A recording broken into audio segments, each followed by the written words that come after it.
এই পরীক্ষা যেটা বলছিলাম যে আল্লাহর ভালোবাসা আপনি অর্জন যদি করতে চান পরীক্ষার সম্মুখীন হতে হবে, সেই মানসিক প্রস্তুতি নিতে হবে। পরীক্ষার মধ্যে যখন পড়বেন তখন আল্লাহ তাআলা বলছেন ইন্নাল্লাহা মা'আস সাবিরিন, পরীক্ষার মধ্যে পড়ে বিপদে আপদে যে ব্যক্তি ধৈর্য ধারণ করবে ইন্নাল্লাহা মা'a, আমি আল্লাহ তাআলা ওই বান্দার সঙ্গে আছি। আর যদি বলেন আল্লাহ দুনিয়ার কাউকে দেখলো না, আমাকেই অসুখটা দিল, আল্লাহ আর কাউকে দেখলো না, বিশেষ করে মহিলারা বলে আল্লাহ আর কাউকে দেখলো না, আমার সন্তানটাকে নিয়ে নেওয়া লাগলো, বলে না? বাচ্চা মারা গেছে, বেনাপ করছে, কান্না করছে যে আল্লাহ কাউকে দেখলো না, আমার একটা মাত্র সন্তান, আমার সন্তানটাকে নিয়ে নিতে হলো। ভাই সন্তানটা কার ছিল? বাবা মার না আল্লাহ? আল্লাহর দান আমাদেরকে আমানত হিসাবে দিয়েছে, ওই আল্লাহ আবার নিয়ে চলে গেছে। আপনি যদি ধৈর্য ধারণ করতে পারেন, শিশু বাচ্চার মৃত্যুর একটা ছোট্ট একটা মাসালাটা বলছি, বুঝবেন। অনেকের ছোট বাচ্চা মারা যায়, যদি আপনি ধৈর্য ধারণ করতে পারেন আপনার কপাল খুলে যাবে।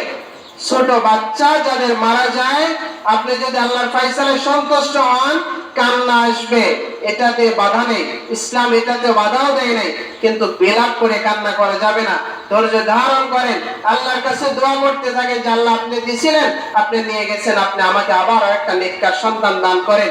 ধৈর্য ধারণ যদি করতে পারেন, এই সন্তানকে আমাদের ময়দানে সুপারিশ করে আপনাকে জান্নাতে নিয়ে চলে যাবে।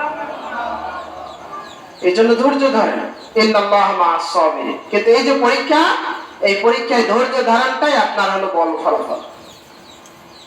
এই জন্য বলছিলাম যে কুল ইন কুনতুম তুহিব্বুনাল্লাহ, যেখান থেকে কথাটা আসছে, যে আল্লাহ তাআলা বলছেন কুল ইন কুনতুম তুহিব্বুনাল্লাহ ফাত্তাবিউনি ইউহিব্বুকুমুল্লাহ। হে নবী আপনি বলে দিন ইন কুনতুম তুহিব্বুনাল্লাহ, যদি আমার বান্দা আমি আল্লাহ তাআলার ভালোবাসা পাইতে চাই, ফাত্তাবিউনি, তাহলে শর্ত হলো একটাই, আপনি নবীর যেন অনুকরণ করে।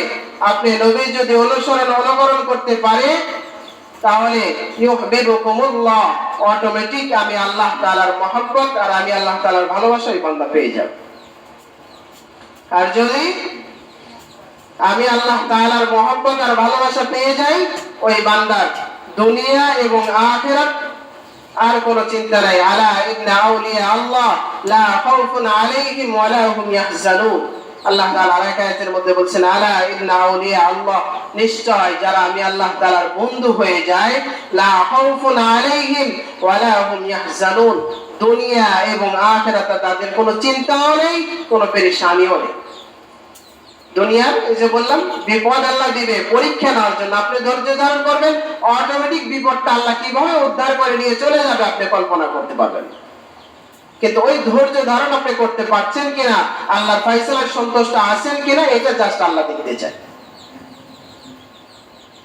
আর আখিরাতের ফয়সালা, আখিরাতের পেরেশানি, আচ্ছা বলেন আখিরাতের মধ্যে সবচেয়ে মানুষের মৃত্যুর পরে সবচেয়ে বড় পেরেশানির জায়গা কোনটা বলতে পারবেন? কবর।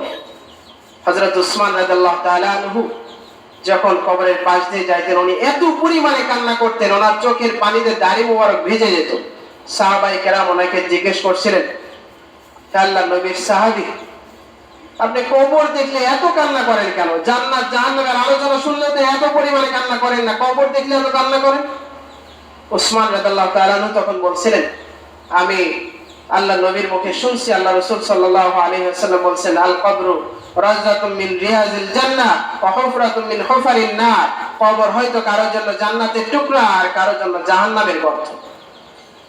এই কবর প্রথম মঞ্জিল, যে ব্যক্তি কবরের প্রশ্নের উত্তরে ঠেকে যাবে তার সামনে প্রত্যেকটা মঞ্জিল এসে বেঁধে যাবে।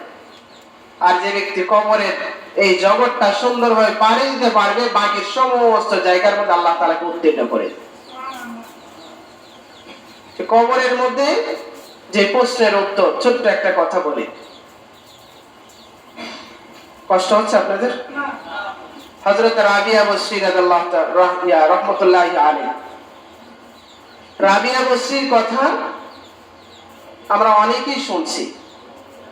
কবরের যে প্রথম মঞ্জিলটা আল্লাহর নৈকট্য অর্জন করলে কি পরিমাণ সহজ হয়, ওনার ঘটনার সামান্য একটা অংশ আপনাদের বলি, তাহলে সহজে বুঝবেন।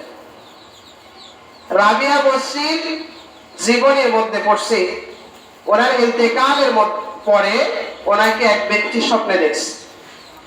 স্বপ্নে দেখার পরে ওনাকে জিজ্ঞেস করছে যে আপনার ইন্তেকালের পরে আল্লাহ তাআলা আপনার সাথে কিরূপ ব্যবহার করছে। তো রাবিয়া বসরি আর কোন কোন বর্ণনায় আসছে যে ওনাকে কবরে রেখে আসার পরে আরেকজন আল্লাহর ওলি কবরের পাশে বসে মোরাকাবা করছে। মোরাকাবা বুঝছেন? ধ্যান করা। বড় বড় আল্লাহর ওলি যারা হয়, আল্লাহর নৈকট্য যারা অর্জন করতে পারে, মোরাকাবায় ধ্যানে বসে অনেক কিছু বিষয় আল্লাহ তাআলা তাদেরকে জানিয়ে দেয়, যেটাকে ইলহাম বলা হয়। নবীদের উপর যেমন ওহী আসতো, আল্লাহর ওলিদের উপরে ইলহাম, আল্লাহ তাআলা তাদের ব্রেনের মধ্যে, জেহেনের মধ্যে এই কথাটা পৌঁছিয়ে দেয়। তো রাবিয়া বসরির কবরের মধ্যে যখন প্রথম মুনকার নাকির চলে আসছে প্রশ্ন করার জন্য, রাবিয়া বসরিকে উঠিয়ে বসাইছে। বসানোর পরে আমরা যখন প্রত্যেকটা মানুষকে কবরে রেখে আসি, আমরা ওখানে বসে থাকি বা চলে আসি, রেখে ওখান থেকে সরে আসতে যতক্ষণ সময় প্রয়োজন ততটুকু সময় পার হওয়ার পর পরে ফেরেশতা চলে আসে। যেজন ফেরেশতা এসে ওই বান্দাকে জীবিত করে উঠে বসায়, বসানোর পরে প্রশ্ন করে মান রব্বুকা ওয়া মান দীনুকা ওয়া মান নাবিয়ুকা, তিনটা প্রশ্ন। এরপরে রাসূল আকরাম সাল্লাল্লাহু আলাইহি ওয়াসাল্লামের ছবি দেখিয়ে বলা হয় এই লোকটা কে। চারটি প্রশ্ন করা হয়।